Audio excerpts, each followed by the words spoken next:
Hey guys, what's up? It's Raymond here from Curated History. So, if you can see, I'm a little bit strung out today. I'm a little haggard because I'm under the weather. My voice is a little bit weird. I don't have COVID though, and I already tested. So, I'm out here in my car just trying to buy medicine. I just wanted to make this video just to keep my channel updated, and I just thought of creating something that hopefully you guys might enjoy.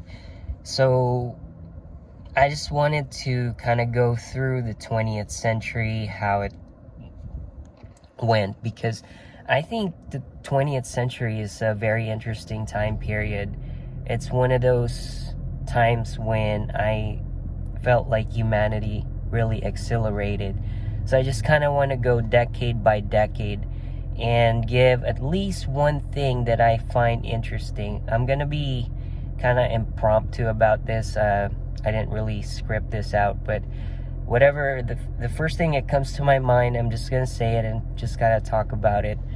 So in the 1900s, first thing that comes to mind is the airplane. So the Wright brothers, they made the airplane, and it's really significant because their little invention in North Carolina back in 1903 really triggered the expansion or the development of transportation all across the globe.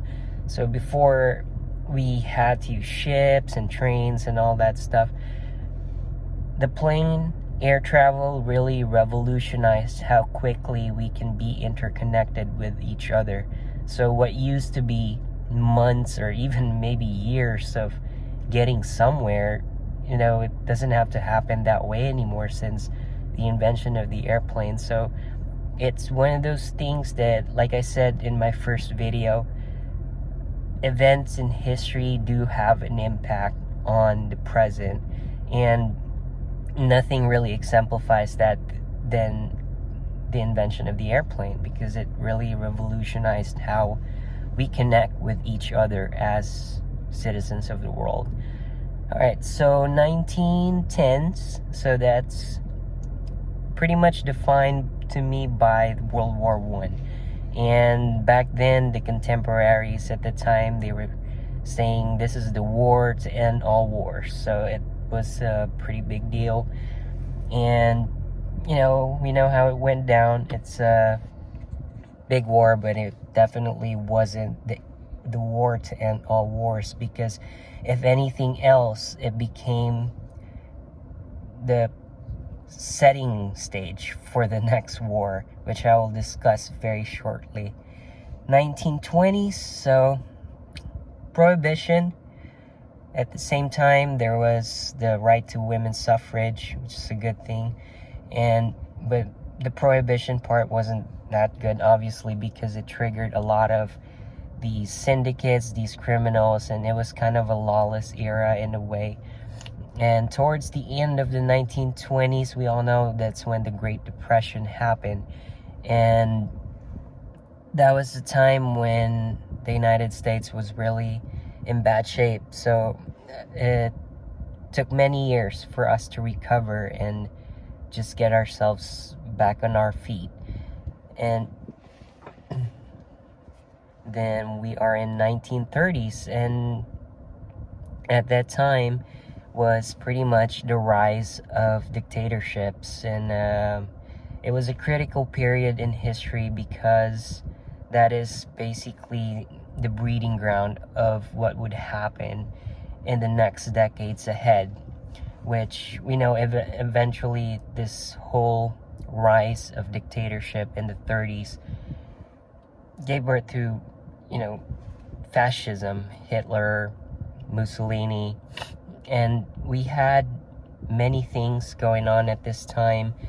America was still in the throes of the Great Depression, and it was a very tough time to be living. So you would think that these days we're in really bad shape with COVID and inflation and all that. But if anything, the 1930s would probably be one of the last decades I want to live in. So yep, there you go. And then you got the 1940s. So this was really the height of World War II.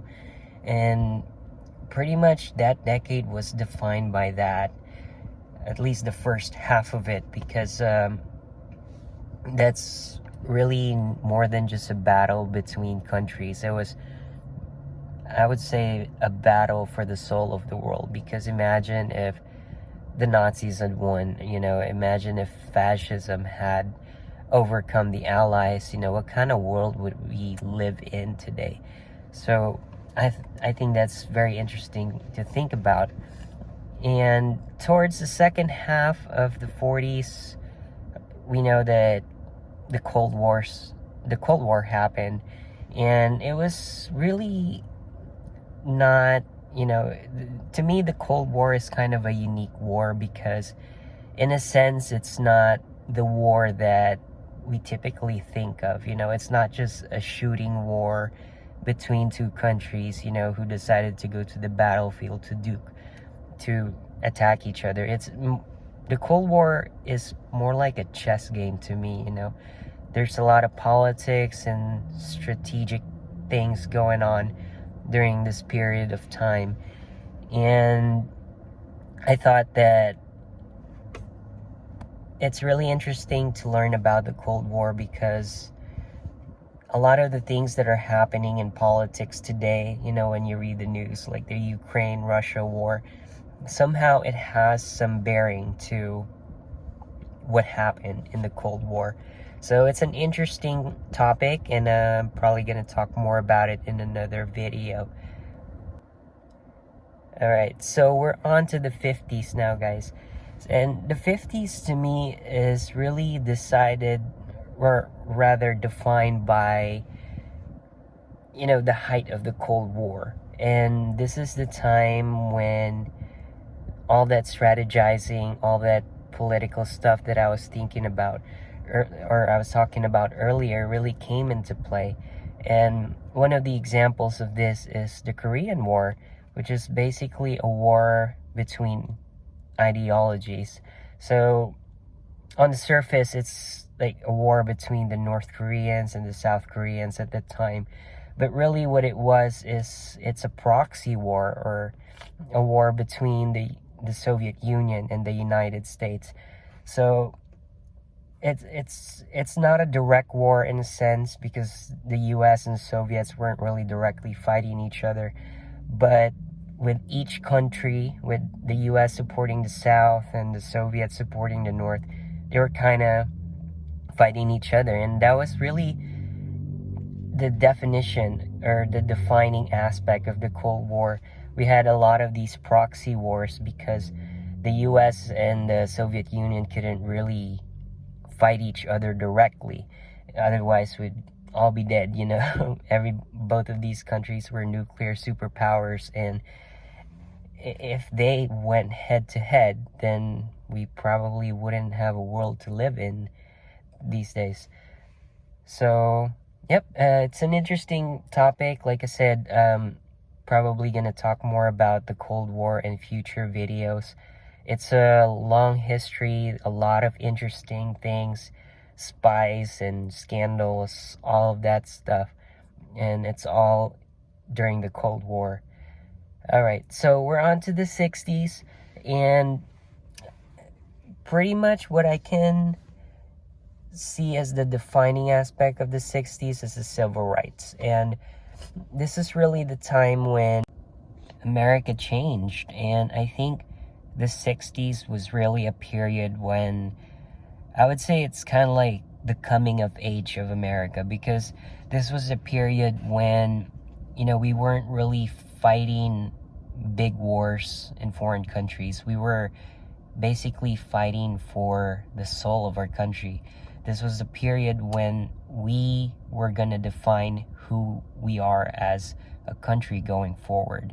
And this kind of carried over to the 70s, which is pretty much the height of a lot more civil rights movements, and including 1973, if you guys remember that. Roe v. Wade, very much in the news these days. I don't know how you feel about the topic.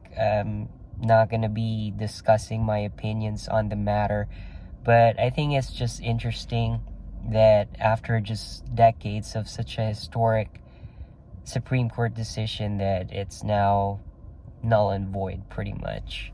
Alright guys, so we're on to the 80s, and what do I think about the 80s? What, disco? No, I'm just kidding. Well, 80s is pretty much the rise of conservatism in America, and we see that with pretty much conservative presidents being elected. And I think that was a shift from the 60s and 70s, when pretty much the political pendulum of the United States was kind of veering left during the 60s and 70s. So the 80s was kind of a counterbalance to that. And, we still see that change in political mood every now and then, but I think what really defined the 80s was a move towards conservatism. And another thing that obviously is a big part of the 80s, it happened actually during the end of the 80s, which was in 1989, the fall of the Berlin Wall, which pretty much signifies that the Cold War is over, or at least almost over. It's just a matter of time before papers were signed to make it official. But 1989 was really the time when the Soviet Union started to crumble. So that leads us to the 90s, which is, I guess, if you're looking for excitement and thrill, you probably don't want to look at the 90s, because in a way it's kind of a boring decade. And it's boring in a sense, it's boring in a good way actually, because the 90s was a period where there was quite a bit of prosperity. And actually, one of the things that I really thought was interesting during the 90s, and I don't know if you guys know this, but the internet became available for commercial use in the 90s. In August of 1991, we had the first website, and that pretty much opened the internet to the public. And I thought that was rather interesting because, just thinking about it, 1991 isn't really that long ago. I mean, I'm not that old, and I was already alive at that time. And just seeing the development of this technology from what it was when it started, I actually looked at the first website, and it was bare bones, like literally just a few small paragraphs of text, no pictures or none of that stuff that we have today. So to see all that development over the years is just pretty amazing to me, that we've turned the internet to what it is today. And so that takes us to the end of the 90s, and we had that whole Y2K scare just before the turn of the century. I don't know how much you guys remember about that, but that's about it. I took you guys from the 1900s all the way to 2000, and now it's 2022, and every day history continues to be made. And I just want you all to realize that wherever you're from or whoever you are part of history. And there's a lot of things that are happening today that will play a significant part of what happens in the future. So hopefully, we learn something from the past so that we can avoid creating disasters in the future. Pretty much learning about history is really understanding that what we do today has an impact on the future. And if you have kids, or if you have family, or if you have young ones like me, it's really important that we protect that future. And hopefully we become more cognizant about the impact that we have on the lives of those who would come after us. So that's it for today. Sorry, this is all really impromptu, but in the next video, I'll see you guys there, and have a great night, everybody. Good night.